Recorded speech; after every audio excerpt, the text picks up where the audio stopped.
রাহমাতাল লিল আলামিন। আমার রহমত, আমার বরকত আমি সরাসরি কারো করে নাযিল করি না। আমার রহমত বরকত পাইতে হলে তোমাদেরকে আমার নবীর ঘর দিয়ে আসতে হবে। সুবহানাল্লাহ।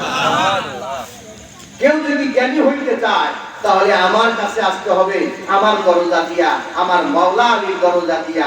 আমি বেলায়েতের শহরে, আমি নবুয়তের শহরে, আমি জ্ঞানের শহরে আসতে হবে। জোরে বলেন সুবহানাল্লাহ। এই জন্য আমরা যে খানদান পাকের মধ্যে রয়েছি, এ আলী রাসূলের খানদান, এ গৌসে পাকের খানদান, এখানে কোন শিরক বিদআতের কোন আশ্রয় নাই। আমরা যেটা করতেছি সেটা আহলে সুন্নাত ওয়াল জামাতের আকীদা এবং সঠিক আকীদা। এই আকীদাই হচ্ছে সঠিক।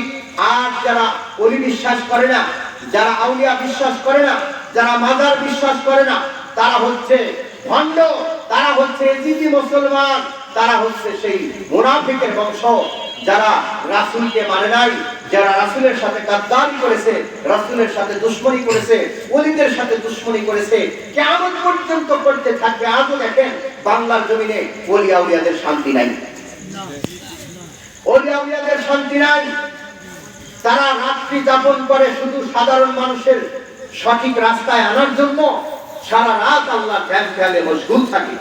অথচ সেই ওলিদেরকে আজকে কিছু ভণ্ডের দল মাথায় টুপি দিয়ে, মাথায় পাগড়ি দিয়ে, মুখে দাড়ি নিয়ে ওলিদের দরবারে হামলা করতেছে, ওলিদের মাজারে হামলা করতেছে।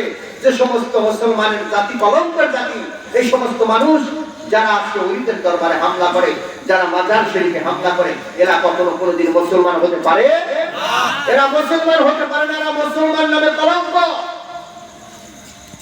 কেননা আল্লাহ পাক যাদেরকে কোরআনের মধ্যে আউলিয়াদের কথা বলেছেন, সেই আউলিয়াদেরকে যারা অমর্যাদা করে, আউলিয়াদের দরবারে হামলা করে, লুটপাট করে, আগুন জ্বালিয়ে দেয়, এরা কখনো মুসলমান হতে পারে না, মুসলমান হতে পারে না।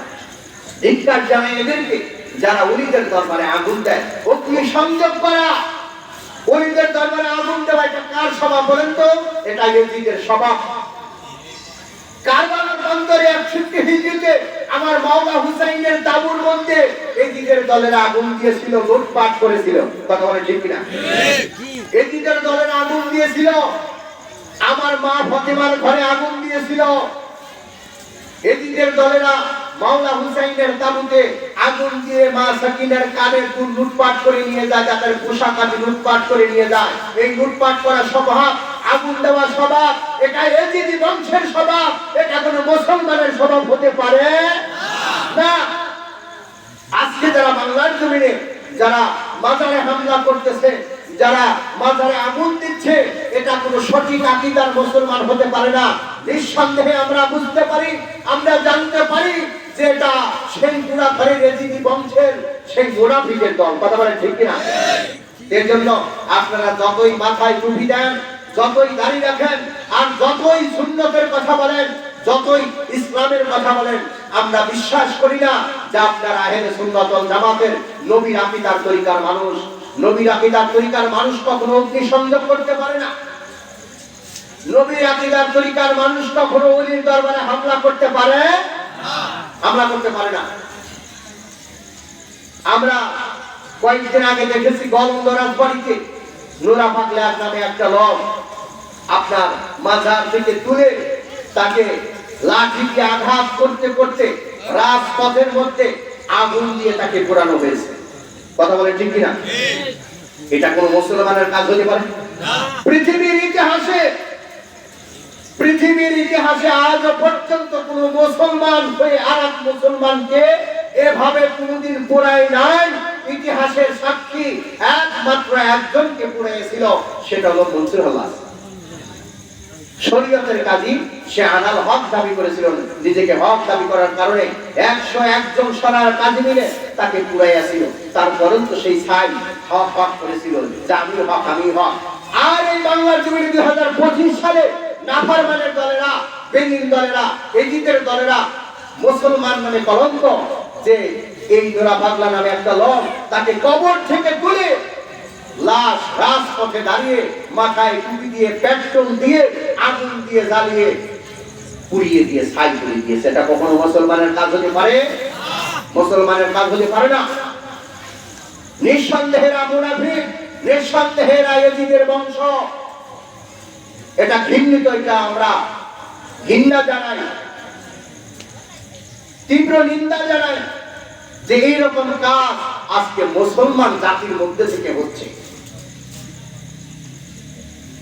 অন্য কোন ধর্মে তো এরকম লাশ নিয়ে দাবরা দাবরি, দরবার নিয়ে পুরাপুরি ভাঙচুর, লুটপাট এরকম আছে? দরবার পুড়িয়ে দিচ্ছেন ভালো কথা, দরবার পুড়িয়ে দিচ্ছেন ভালো কথা, কিন্তু দরবারের গরু, দরবারের ছাগল, দরবারের ড্যাগ, দরবারের জেনারেটর, দরবারের ফ্যান, দরবারের এসি, দরবারের মাইক যার যার মতো মাথায় করে নিয়ে চলেছে। দরবারের বস্তা বস্তা চাল এগুলো মাথায় করে নিয়ে চলছে। দরবারের উট, দরবারের ভেড়া সব লাইন ধরে নিয়ে চলছে। মনে হয় বাপ দাদার পৈতৃক সম্পত্তি দরবারের জিনিস নিয়ে বাড়ি নিয়ে উঠেছি। দরবার ভালো লাগে না, কিন্তু দরবারের জিনিস নিয়ে তোমরা খাইতে পারো, এটা ভালো লাগে, এটা জায়েজ। সেই জন্য আমরা কোন জামানায় এসে পড়েছি, সাবধান থাকতে হবে। ঈমান এবং আকীদা অন্তরের মধ্যে পোষণ করতে হবে। কোন মুনাফিকের কাছে ঈমান বিক্রি করা যাবে না। মুনাফিক হইতে সাবধান থাকতে হবে। জীবন দিয়ে দেব তো ঈমান দিব না, ঈমান দেব না। আমরা আহলে সুন্নাত ওয়াল জামাতের লোক, আমরা কাদিয়া তরিকার মুহিব্বান, আমরা কাদিয়া তরিকার লোক, সিলসিলায়ে কাদরিয়া। আমরা মেদিনীপুর দরবার শরীফের আওলাদে রাসূলের হাতে হাত দিয়ে বায়াত গ্রহণ করেছি। এই দরবার পাকে, এই দরবার, এই খানদার পাক, এই আওলাদে রাসূলের দরবার পাকে কোনো মুনাফিকের জায়গা হবে না। যেই মাথা দিয়ে চারা দিয়ে উঠতে চাক না কেন, যেখানে ইতিপূর্বে আপনারা জানেন রাজবাড়ী খানকা শরীফ হামলা করার জন্য এই বেদিনের দলেরা লাশ পুরাইছে, তো মনে করছে রাজবাড়িও হামলা দেব। এই এক লাশ পুরায় যদি মনে করে যে রাজবাড়ী খানকা শরীফ ভেঙে দেব, তাহলে এটা আপনারা ভুল ভাবতেছেন। কথা বলেন ঠিক কিনা? আপনারা যত লোক আসছেন তার সে দ্বিগুণ লোক আমরা। আমাদের লোক যদি সামনে দাঁড়ায়, পৃথিবীর এমন কোন মানুষ আছে যা আমাদের খানকা পাকে হাত দিতে পারে? প্রত্যেকটা খানকায়, প্রত্যেকটা দরবারে আমরা প্রোটেকশন দেওয়ার জন্য, আমাদের জান কুরবান করার জন্য আমরা রাজি আছি কি না? আমরা সব সময় প্রস্তুত আছি। সব সময় ডাকের আশায় থাকবেন যে আমার মুর্শিদের দরবার থেকে কোন সময় ডাক যায়, আমাদের সেই সময় শুনতে হবে মুর্শিদের দরবার। কথা বলে ঠিক কিনা?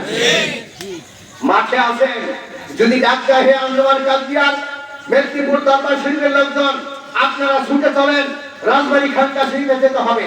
বাড়ি যাওয়ার সময় নাই, বাড়ি যাওয়ার সময় নাই।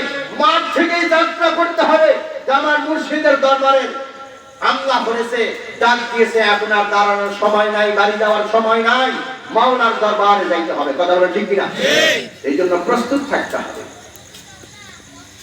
ফিতনা ফাসাদের যুগ, এই যুগে ঈমান রাখা বড় কঠিন। আমার গাউসে পাক মুরিদের জন্য ভাই বানিয়ে গেছেন। আপনারা শুধু গাউসে পাকের ধ্যান খেয়ালে থাকবেন, মুর্শিদের ধ্যান খেয়ালে থাকবেন, আপনাদের ঈমান রক্ষা করার দায়িত্ব আমার মাওলার। জোরে বলেন সুবহানাল্লাহ।